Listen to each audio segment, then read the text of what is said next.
Trump warned Miami what would happen if they didn't listen. Now look what's happening. Ever since Trump got into office, his vow to make America safe again by keeping illegal aliens and third world country vermin out of our country has been met with resistance from liberals. Despite ISIS and MS-13 gang members pouring into our country, 261 sanctuary cities continue to harbor these people, blatantly refusing to uphold our nation's laws. But in the light of Trump recently yanking these cities' funding, the illegal-infested city of Miami has done something unbelievable, proving that the Trump effect is sweeping the nation, and truly making America great again. One of the liberal morons defiantly leading the charge against Trump's immigration policies over the past several months has been Cuban-born Miami Mayor Carlos Gimenez, who up until several days ago, continued to defiantly resist Trump's orders by harboring illegals.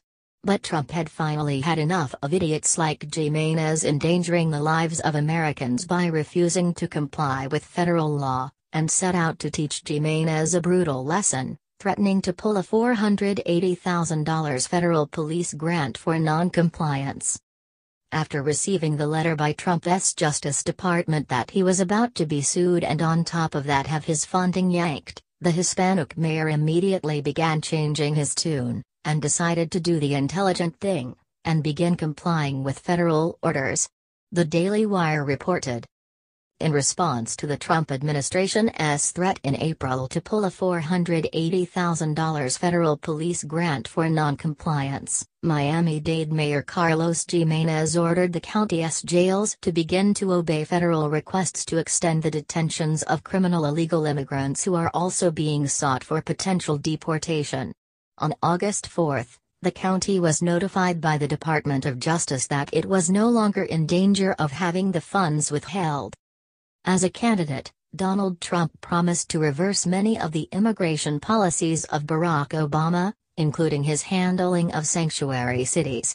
Trump's hardline on sanctuary cities, the hundreds of cities which endanger citizens by refusing to comply to federal immigration authorities when it comes to criminal illegal immigrants, is beginning to have an effect.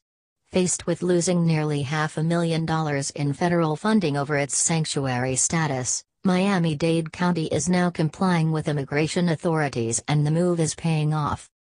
After Trump's crackdown, Gimenez reversed a 2013 county policy and ordered Miami-Dade jails to begin honoring requests by immigration officers to extend the detentions of people in local custody who are also being sought for possible deportation, the Miami Herald reported.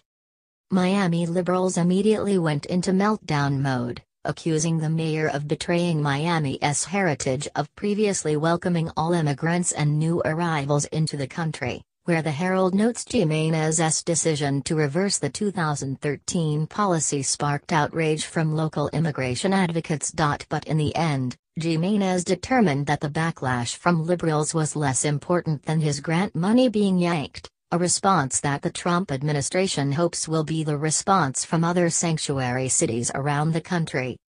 We'd like to have formal notification that we are no longer a sanctuary community, said Michael Hernandez, Gimenez's communications director. That request is being made.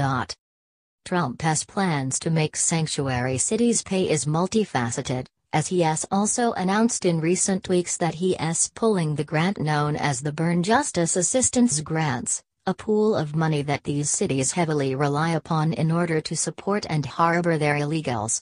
It's clear Trump has had enough of this game and isn't tiptoeing around ways to fix it anymore, Freedom Daily's Amanda Shea previously reported. Sanctuary cities continue to go against the president, want to cooperate with local police, refuse to turn immigrants in, and worst of all, actually punish citizens who offer construction bids for the border wall. It's awesome that we finally have a commander-in-chief who is looking out for the best interests of Americans, and isn't afraid to throw his weight around in order to get the job done. You can be sure that fines and yanking funding will only be the first step. I am willing to bet if these rabid liberals keep defying federal law, they'll be getting thrown into the slammer right next to the illegals they hold in such high regard.